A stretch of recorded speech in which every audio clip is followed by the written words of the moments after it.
Hoy vamos a compartir con el doctor Julio Enríquez, abogado de inmigración. Julio está en la ciudad de Boston.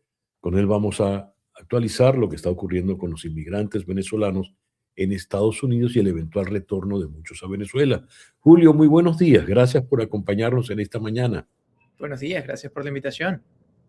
Julio, ¿cómo está eso allá en Boston? Me imagino que el frío debe estar apretando, ¿verdad? Está nevando en este instante. Opa, Ahora mismo. nevando y demás. Dios mío. A ver, voy a leer, Julio, las noticias más importantes que tenemos en este momento antes de entrar ya propiamente en materia. El hambre como último recurso y la amnistía en el limbo. La imagen más dolorosa, las madres y esposas a las puertas de Zona 7 en Caracas. Llevan 3 días en huelga de hambre, porque la palabra empeñada en la asamblea se volvió sal y agua. Prometieron una ley de amnistía para el 6 de febrero, pero el debate se trancó por el artículo 7. Mientras los políticos discuten si el perdón requiere que la víctima se arrodille ante un tribunal, más de 600 venezolanos siguen tras las rejas, la libertad como rehén de la burocracia. El cinismo que desde Nueva York aparece Nicolás Maduro, llama a su hijo y le dice, amnistía para ellos, pero también para nosotros. El mundo al revés. El hombre que está procesado por narcoterrorismo pretende que el mismo instrumento legal diseñado para sus víctimas de represión le sirva a él para escudo de los victimarios. Provea en este sentido nos dice, es el chavismo intentando blindarse antes de que la justicia los alcance por completo. ¿Qué te parece esto, Julio? ¿Qué opinas? Bueno, importante que entender que las amnistías no sirven para blindar a nadie con relación a violaciones sistemáticas de derechos humanos, a violaciones de derechos humanos Ujú. con temas como lo que hemos visto desafortunadamente en Venezuela, por lo menos desde 2014 y posiblemente desde mucho antes, pero en relación a lo que son crímenes de lesa humanidad, este tipo de delitos no hay amnistía que los proteja y si bien podría encontrarse mecanismos para una transición y mecanismos que puedan abrir las puertas para lograr ayudar a que esa transición ocurra, esa transición no ocurre a través de amnistiar Ujú. la deshumanidad. Eso no puede ocurrir. Ya. Que sigo leyendo noticias, Julio y estimados amigos. Delcy Rodríguez firma sentencias de muerte institucional. 7 organismos emblemáticos del aparato de control social del chavismo, incluyendo el temido CESPA y la misión Robert Serra, van a liquidación. El chavismo canibalizando al chavismo. Dicen que es reorganización, pero parece más bien la quema de archivos de un modelo que no tiene ya cómo sostenerse. En el frente internacional, el nombre de Francisco D'Agostino suena. Venezuela pide formalmente su extradición a Italia. Se le acusa de ser el cerebro detrás de un desvío de 33 millones de euros en crudo hacia China. Lo curioso es que Italia lo soltó porque temen que si lo mandan a una cárcel venezolana, lo traten de forma inhumana. Y por si fuera poco, el nombre de D'Agostino aparece también salpicado en los archivos de Jeffrey Epstein. Dios los cría y el petróleo los junta. Hablando de petróleo, a ver, ya Venezuela es el quinto proveedor de petróleo de Estados Unidos. Pero, fíjense esto, estamos exportando apenas 153,000 barriles diarios. Para que tengan una idea del tamaño del desastre, del hundimiento, en el año 2011 enviábamos a Estados Unidos casi 1,5 millones diarios. Estamos celebrando migajas de lo que alguna vez fue la gran prosperidad petrolera. Y Julio, quisiera eh, ponerte estas palabras de Jorge Rodríguez para que entremos en materia propiamente. A ver. Hay en estos momentos, en la actualidad, en los Estados Unidos de América, 120, 130 mil venezolanas y venezolanos que solicitaron una figura que se denomina TPS para lograr mucho más. 600.000, ok, 600.000, perfecto. 600.000 venezolanos y venezolanas que solicitaron y adujeron que solicitaban la residencia en los Estados Unidos de América porque eran perseguidos políticos. Enrique, hay hasta una planilla donde dicen ahí, ¿por qué porque estoy perseguido político del régimen de Nicolás Maduro? Yo he visto esa planilla, no sé si tú lo has visto. ¿Cómo? Ok, pero ponte tú que los TPS, ok, pero por razones políticas son como 100.000, por lo menos, al menos. Eso quiere decir que hay 100.000 venezolanos que o porque se divorciaron, o por razones económicas, o por razones las que fuera, llegaron allá y habían bufetes inescrupulosos que tenían hasta un formato. Lléname esto aquí, declárate perseguido político. Al declararse perseguido político, ¿podría o no estar sujeto a esta ley de amnistía? Podría, porque él mismo se aduce como refugiado político. ¿Alguna falta habrá cometido los efectos del Estado de Derecho de Venezuela o no? Entonces, necesariamente tenemos que separar el trigo de las mieses, el trigo de las pajas. A ver, ¿qué nos está diciendo Jorge Rodríguez con esta idea, Julio? ¿Cómo hay que interpretar eso? Hay dos cosas que yo considero relevantes de lo que está diciendo. Por un lado, su desconocimiento técnico asombroso de lo que está hablando. No tiene ni idea de cómo funciona el TPS, de cómo funcionan las solicitudes de asilo. Es un desconocimiento técnico que para tener el rol que tiene y hablar de este tema en el lugar en el que está hablando, pues es pasmoso, ¿no? Pero por otro lado, y esto es lo más importante, independientemente de que entienda o no entienda o que sepa de lo que está hablando, está haciendo una indicación espeluznante que se refiere a que cualquier venezolano que haya indicado en los Estados Unidos que es un perseguido de Venezuela, quiere decir, bajo su lente, que cometió alguna infracción en Venezuela. Que está solicitando protección en Estados Unidos, porque esa persona en Venezuela no es que es un perseguido, es alguien que incumplió con las leyes venezolanas y por lo tanto las leyes venezolanas pueden ir contra esa persona. Lo que está diciéndole es cualquier persona que haya solicitado asilo en Estados Unidos, cualquier persona que haya solicitado protección internacional, es alguien que para mí, yo, Estado venezolano, es alguien que yo creo que ha cometido una infracción acá y que por lo tanto si esa persona regresa a este país, yo tengo que revisar cuál es esa potencial infracción que cumplió. Claro. Ahora, él dice que él ha visto las planillas. Esas planillas son públicas. ¿Cómo pudo él ver eso? ¿O está descaradamente mintiendo? Mi impresión es que cuando dice que él ha visto las planillas se refiere a las planillas que llenan las personas para solicitar o bien sea TPS o bien sea asilo.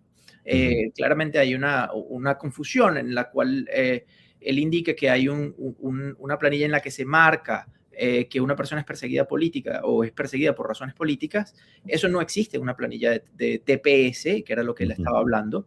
En la planilla de TPS simple y llanamente se indica la fecha en la que se llegó a los Estados Unidos, se indica una serie de información sobre la información biográfica, pero no se refiere a si uno es perseguido o no es perseguido. El TPS está otorgando una protección porque se considera que los nacionales de ese país no pueden regresar a su país de origen debido a una situación de riesgo para todos. Y esa situación de riesgo ya viene predeterminada. La persona no tiene la carga de probar esa situación de riesgo ni indicarla. Es muy distinto con la solicitud de asilo.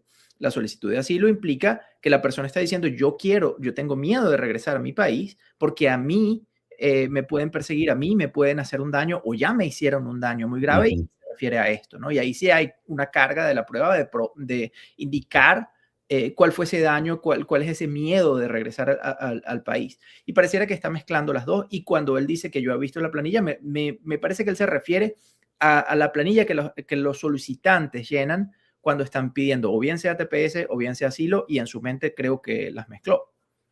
Ahora, Julio, este es un problema, un asunto con dos vertientes. Una vertiente en Venezuela y otra en Estados Unidos. En Venezuela, ya lo has dicho, y lo calificaste como algo espeluznante.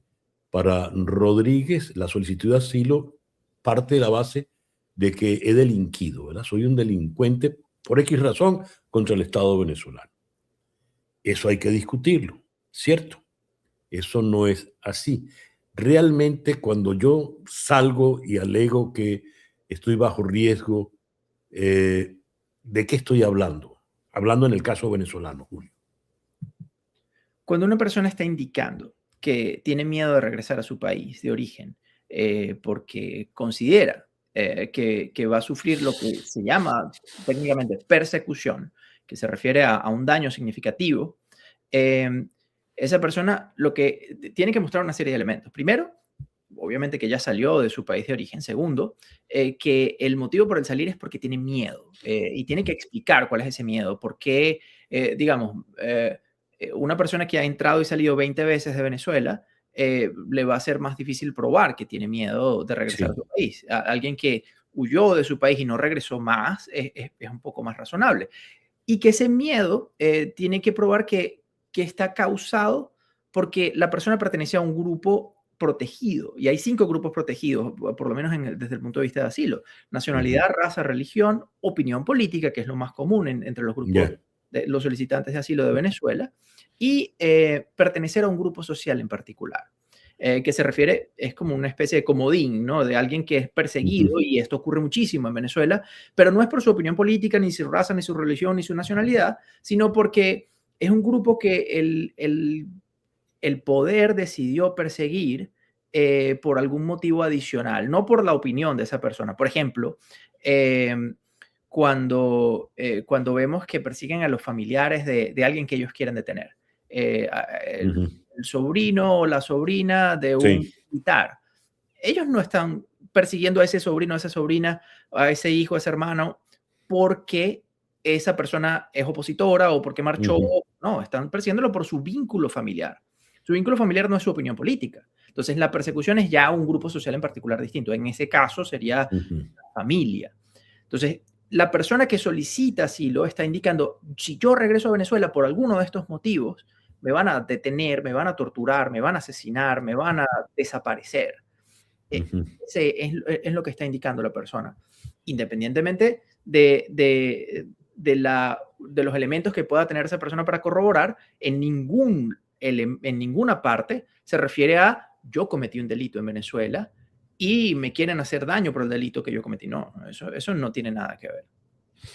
Ahora, a efectos de Estados Unidos, Julio, la señora Kristi Noem, cuando dice hay que retirar el TPS, es porque ya no están dadas las condiciones por las que se dieron y pueden regresar a Venezuela.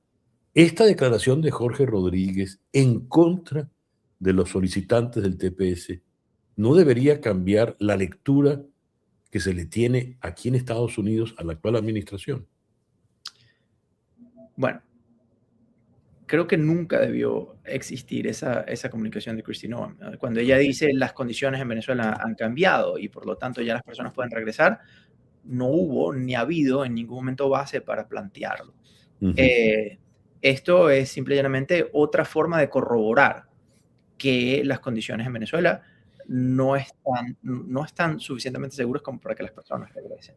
Y esto nos muestra un doble discurso también acá en Estados Unidos, porque por un lado sale Kristi Noem indicando que las condiciones en Venezuela ya han mejorado, y por otro lado tenemos una alerta de la Embajada de Estados Unidos en Venezuela, a los ciudadanos de los Estados Unidos no viajen a Venezuela. No están diciendo viajen con cuidado, están diciendo no viajen, porque viajar implica un riesgo significativo a su vida, a su integridad, y por lo tanto la recomendación del Departamento de Estado a cualquier ciudadano americano es no vaya a Venezuela. Claro, para los venezolanos esa protección no existe, y ahí es donde está el doble discurso. Julio, todo esto se empastela de una manera terrible, porque por una parte el presidente Trump elogia a Delcy Rodríguez, estamos haciendo maravillas con ella, y todo va de maravillas. American Airlines hace todos los trámites para poder volar a Venezuela. De eso vamos a hablar más adelante con Marisela de Loaiza. Y por otra parte, entonces, tenemos esta situación. Ese comunicado, no viajen a los ciudadanos americanos a Venezuela, no ha sido revocada, ¿verdad?, por el Departamento de Estado. Y frente a ello tenemos a Jorge Rodríguez y su amenaza de los que solicitaron TPS no pueden acogerse a la ley de amnistía. ¿Hay manera de entender este enredo, por favor? Eso es un esfuerzo que todos tenemos que hacer y hay distintas lecturas, ¿no? A ver, Te puedo hablar de la mía personal. por favor, Julio. Mi impresión es que en Venezuela hay una posibilidad de brindar cierta estabilidad, cierta paz, pero que es una paz que viene a través de la represión. Una estabilidad que viene a través de la represión. Pero esa estabilidad, esa paz a través de la represión, abre las puertas a que la inversión extranjera pueda tener cierta seguridad. En la medida en la que se cumplan con ciertas condiciones mínimas para que la inversión extranjera sea protegida. Es decir, mientras no haya secuestros o daños al personal que venga del extranjero, mientras haya la posibilidad de que esa inversión no la vayan a expropiar en el futuro. Eso le brinda a estos inversores, a estas grandes compañías de petróleo, la oportunidad de decir, ok, mira, cambiaron la ley de hidrocarburos, ahorita no pareciera haber una situación de grandes protestas, de represión masiva, ni pareciera que hay una matazón en la calle. Y bueno, es un buen momento para invertir y se están abriendo las puertas de la inversión. Y realmente ese es realmente el enfoque, ¿no? Y por lo tanto se queda de manera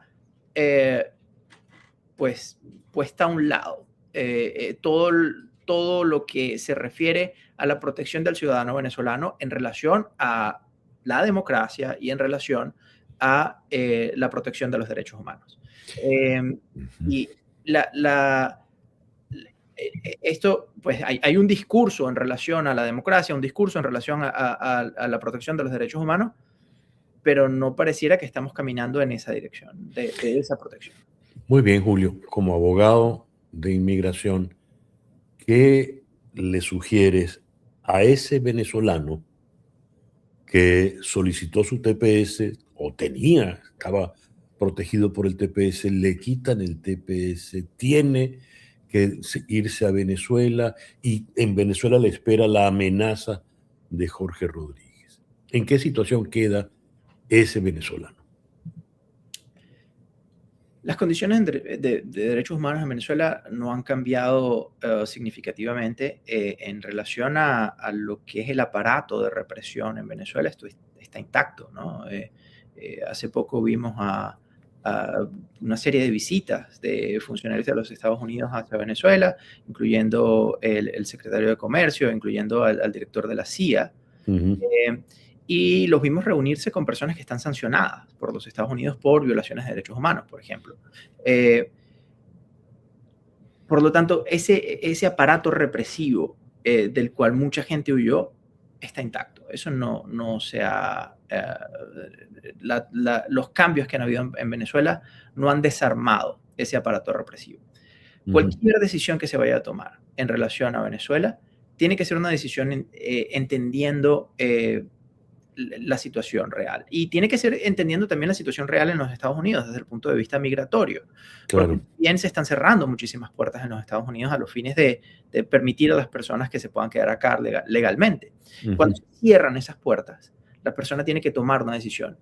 Busco una puerta adicional, existe esa puerta adicional, es viable esa puerta adicional, puedo buscar otro mecanismo para quedarme acá legalmente en los Estados Unidos. Si no lo puedo hacer, ¿qué hago? ¿Me regreso a Venezuela o no? Y si me regreso a Venezuela, claro, ¿a qué me regreso? ¿A qué me estoy regresando? Entonces, lo más importante es que cualquier decisión que se tome sea una decisión bien informada y, por supuesto, asumir el riesgo que implica, porque cualquier decisión va a traer una potencial ventaja y un potencial riesgo. Mira lo que nos dice la amiga Pilar. Lo que pasa es que las mentiras de Jorge Rodríguez y las de algunos funcionarios del presidente Trump no coinciden. De ahí el lío. ¿Es así? Absolutamente, ¿no? Hay una serie de contradicciones, incluso cuando vemos a funcionarios del Departamento de Estado, dentro del mismo Departamento de Estado hay contradicciones, y cuando vemos a ciertos funcionarios dentro de la Casa Blanca hablando sobre la situación en Venezuela de manera muy distinta, como lo hacen, por ejemplo, los congresistas que se están lanzando a la reelección, que están en el estado de Florida. Vemos un tono muy distinto, vemos un mensaje muy distinto. Y cuando vemos cómo hablan los funcionarios en Venezuela, cuando habla Jorge Rodríguez, cuando habla Delcy Rodríguez, cuando habla Tarek William Saab, Diosdado Cabello, vemos una contradicción descomunal y, sin embargo, alineados por lo que pareciera los intereses comunes, ¿no?